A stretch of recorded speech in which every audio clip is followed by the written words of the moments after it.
safe downtown. We have officers who are on scene 24/7. I've personally spoken to many of those officers who have said consistently the same message, that this is one of the most reasonable and most welcoming group of protesters they've ever encountered. That is from frontline uniform officers standing on Memorial up into including senior officers who've been in negotiations with the leaders.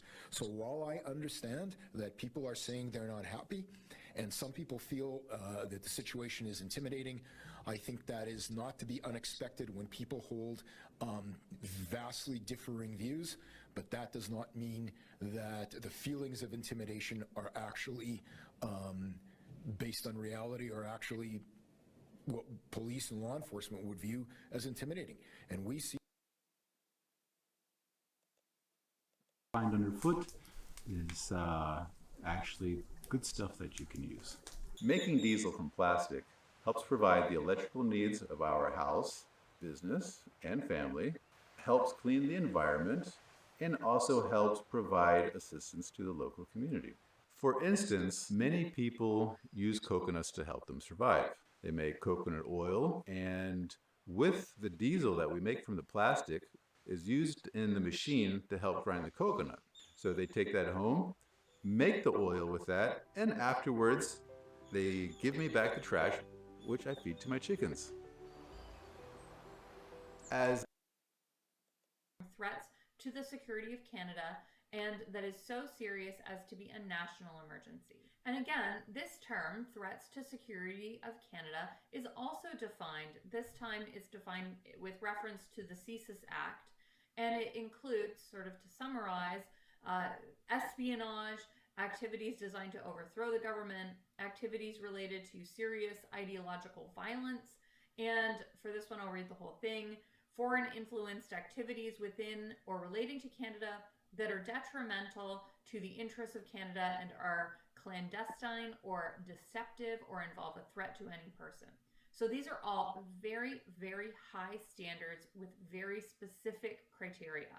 We submit that the federal cabinet did not have reasonable grounds for concluding that there was a public order emergency that justified invoking the Emergencies Act, no matter how challenging and difficult it perceived the ongoing protests to be.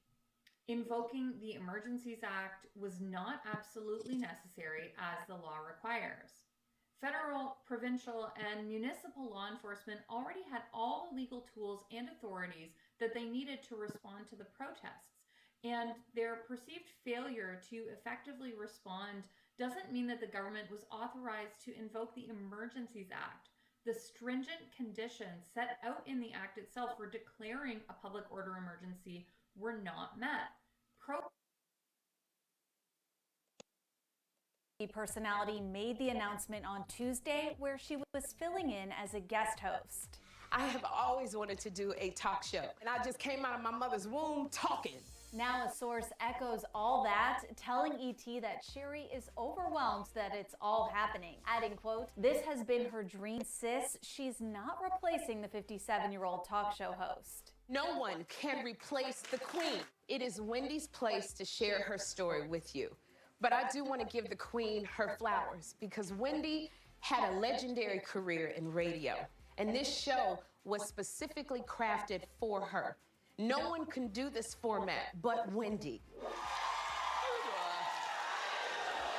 Of course, the Wendy Williams Show has been without Wendy all season long amid her ongoing health struggles. In a statement to Deadline, the co-presidents of Debmar Mercury, the show's producer and distributor, said they're open to reviving Wendy's show if she's interested following her recovery. And it's reported that the Wendy Williams Show will continue through the end of its season with rotating guest hosts, including Sherry. We've got a lot to talk about. As for Wendy, who's kept a low profile in recent months, she spoke out on Instagram last week amid reports about her mental well-being. Her son, Kevin Hunter Jr., asks his mom questions during a stroll on the beach in Florida. Hey, Mom, how you doing? Hi. Peace to the family. And read everything, but I'm gonna read most of it and the parts of it so you can get the understanding of what this mainly is about. So you can say, oh, wow, I understand now. Oh, I David, in regards to these things, you don't know how you can donate for the affidavit, going to the failing only behind the illicit drug trade. Okay? And it says, whereas the United Nations International Labor Organizations has established that at least 12.3 million adults and children worldwide currently in forced labor, bonded license, birth certificates. Those are bonded licenses. Those are bonded bonds. They're bonded. That's forced labor, quiet labor.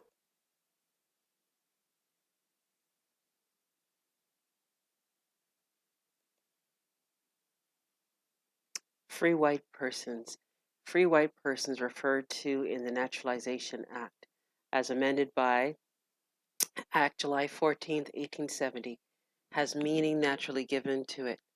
When first used in First Stat 103c3, meaning all persons belonging to the European races then commonly counted as white, and their descendants, including such descendants in other countries to which they have immigrated.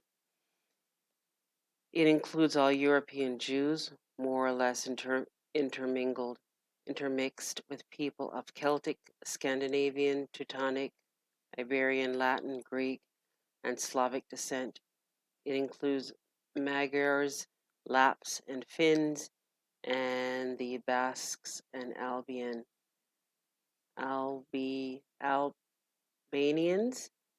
It includes the mixed Latin, Celtic, Iberian, and Moorish inhabitants, of Spain and Portugal, and mixed Greek, Latin, Phoenician, and North African inhabitants of Sicily, and the mixed Slav and Tartar inhabitants of South Russia.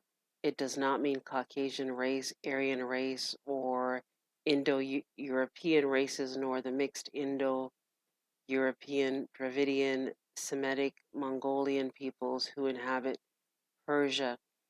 A Syrian or Asiatic birth and descendant will not be entitled to become a naturalized citizen of the United States as being a free white person ex parte Shahid SHHILD or ID D.C.S.C 205 or 203 F 921 ex parte 205 S 812 813 comma 813 United States versus Cartosian comma D.C.or GF24924 GF2 either 24 and 212 SK Song DC Cal 271F23 nor a native born Filipino US versus Xavier JAVER 22F period 2D 879.880 57 8PP DC 303 nor a native of India who belonged to Hindu race. Can't see that word. Ramsaras versus United States C.C.A.Cal comma 125 F2D 873 F832. And I want to thank Copper Aborigines. I want to thank Chancellor Solicitor for doing the research on the fact that we're made bonded slaves, and in every department, and I want to say worldwide, it appears that we are put on the record as there's a slavery disclosure document that you can request. And in that video, I think there's a part 1, part 2, and part 3. Thank you to Free Inhabitant for explaining that. Thank you to Stacey Bay for sharing it. Thank you to Leela Abyss for sharing all of her research with us here, and also Copper Aborigines and Tressie Rockmore, Kiki Smith, a whole host of you guys that write to us on the daily. Thank you, thank you, thank you. Bonds relating to procurement contracts. Remember, we only receive procurement compensation. I was talking about that was listed in a Jehovah Witness Bible that we were given. The procurement department, with the consent of the law department, may permit the reduction of a contractor's bond or the substitution of a new bond in smaller amount whenever a contractor has satisfactorily performed his basic obligation to perform duties of maintenance or repair. You can go to Free Inhabitant, Free Inhabitant Chancellor Solicitor. He has completed an affidavit that you can use for matters that you need remedied. He has, he will share that with you. All right. He does ask for donations for his time and his research.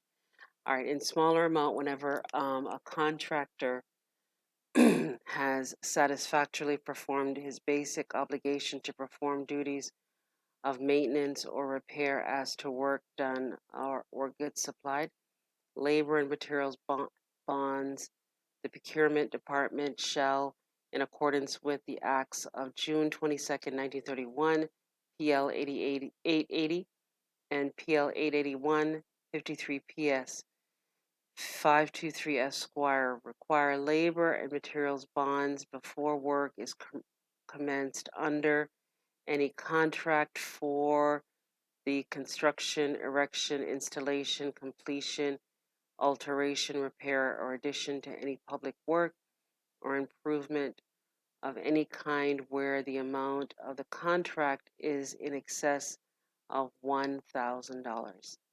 All right, you guys. You guys can. I'm gonna leave it at that. We have now uploaded on Boon, so you can go to Boon TV for more there.